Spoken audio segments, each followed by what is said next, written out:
Hello everyone. We are here with my 1970 pickup today because I finally was able to get a new carburetor to go on this thing. After all the problems I've had with this thing, I have lost count of how many times I have done a carburetor swap. Still having a little bit of issues with it, so I told myself I'm not going to touch it, I'm not going to mess with it anymore, I'm not going to do another carb swap until I have a brand new carburetor to go on it. So I was finally able to pick up one of these AVS2 carburetors from Edelbrock. This is a 650 and I'm looking forward to trying it. I've heard some really good things. So let's take a look at what I got on here and what's going on it. Alright, this is what I currently have on here. It is a 750 Edelbrock. I think this one may have some problems internally because on one of the jets on the inside, I did have to re-hammer in a block off plate or whatever it's called on the inside, so there may be some more issues inside of this carburetor. I picked it up for cheap and figured I'd try it, and obviously this is not 100%, and honestly a 750 might be a little bit too much for this thing, so that's why I got this AVS2. So let's get this off and do a visual comparison, at least, of the outside comparison between the old Edelbrock and new AVS2. I just noticed something on here. The base right there may have been leaking, because on the gasket right there, it looks like it's kind of got some blow by. And it's got the same spot right there. Make sure where it was. Yeah, that's exactly where it was.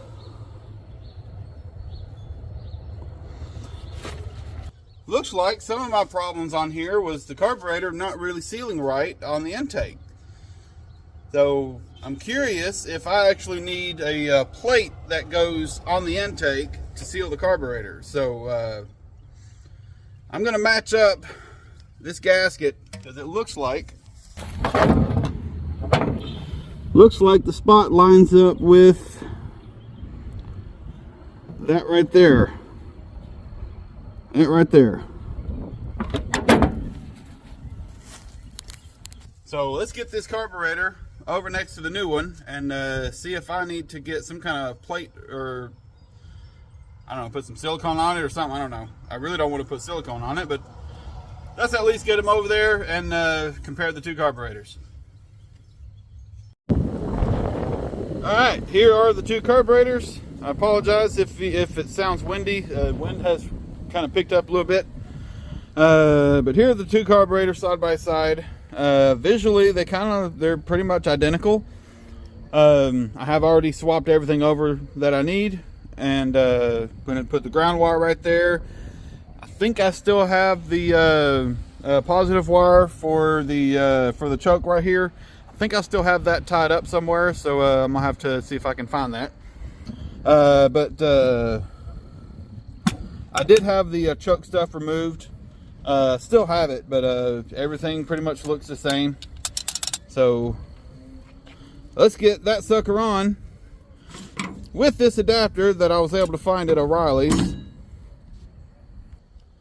A local O'Reilly's was the only place that actually had this carburetor adapter. So that was nice that I didn't have to wait for it. But I've never worried about this adapter on my truck, on that motor, on that 383, because when that motor was in my Charger, I ran a 750 CFM, no adapter plate. I ran the 650 that's on the or 600 that's on this Dart right here. It was on that 383, no adapter, ran fine. I don't know what it is about this one.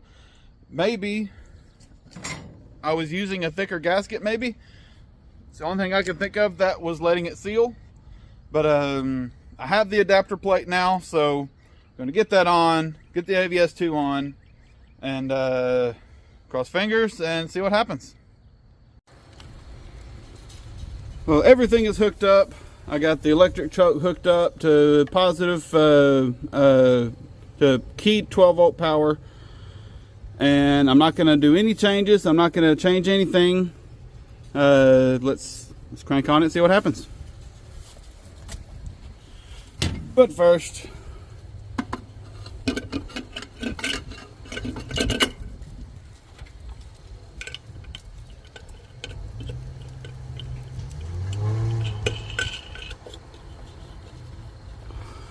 there we go. All right, let's see what happens. Hoping the battery's charged up enough to fill up the carburetor.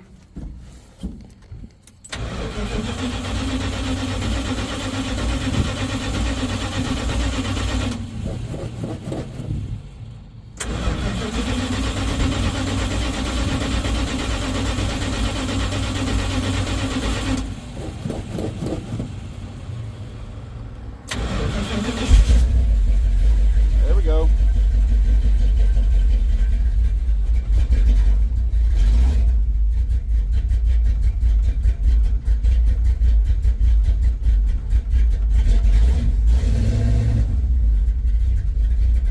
I think I need to raise the idle up a little bit.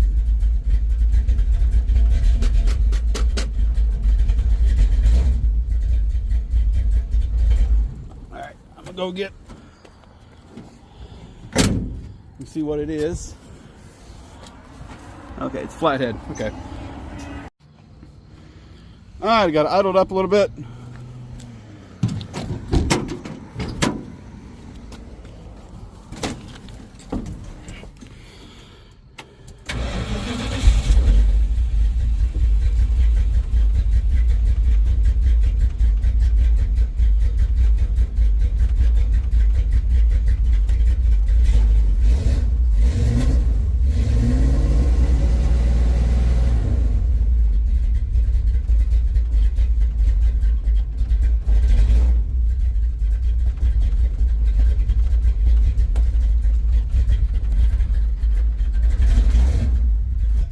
If I can play with it a little bit and see if I can get it running, get it idled up a little bit, and we'll see what happens.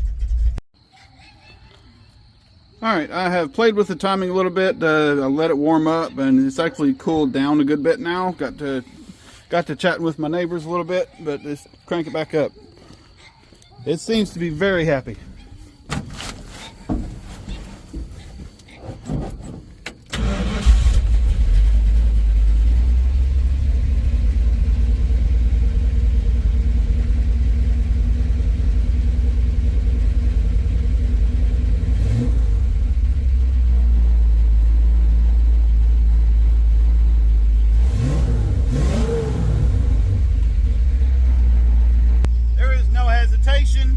There is no popping through the carburetor.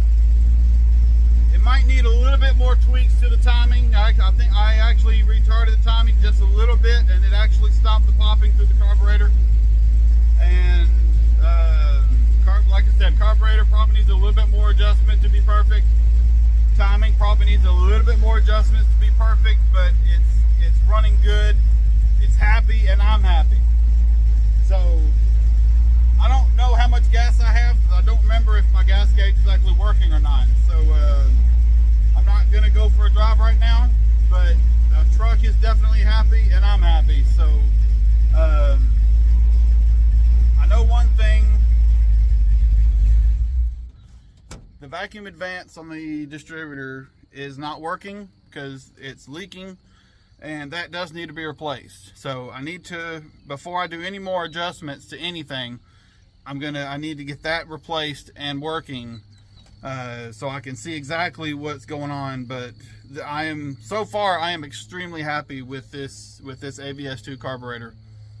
After finding what I found underneath the carburetor after I took the old one off, I probably could have just bought that plate, put it on here, and it ran fine.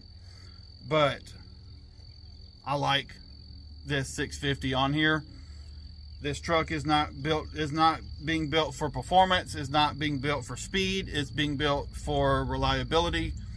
and daily driver performance. So I don't need a big carburetor. So the 650 on here is going to work just fine. I'm going to finish taking the AC components off of this eventually, and take off the under dash unit out of here. So that'll clean up everything. It'll just clean it up, making it look so much better. Also,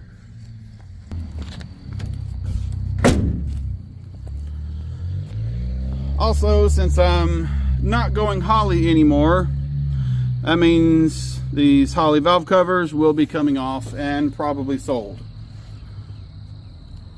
Now I have to decide if I want to go with some Edelbrock valve covers or just go back stock. For now, I probably will just be going back stock, because I do still have to pull them off because the valve cover on the passenger side is leaking.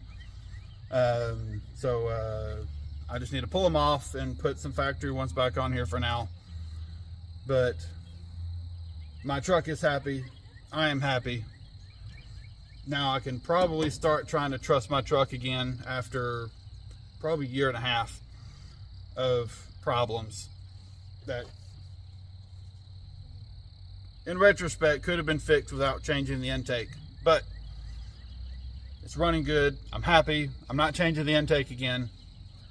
So there's the video. I'm gonna say this AVS2 swap was successful, and I am very happy, and my truck is happy. And if you liked the video, like, comment, and subscribe, and I'll see you in the next one.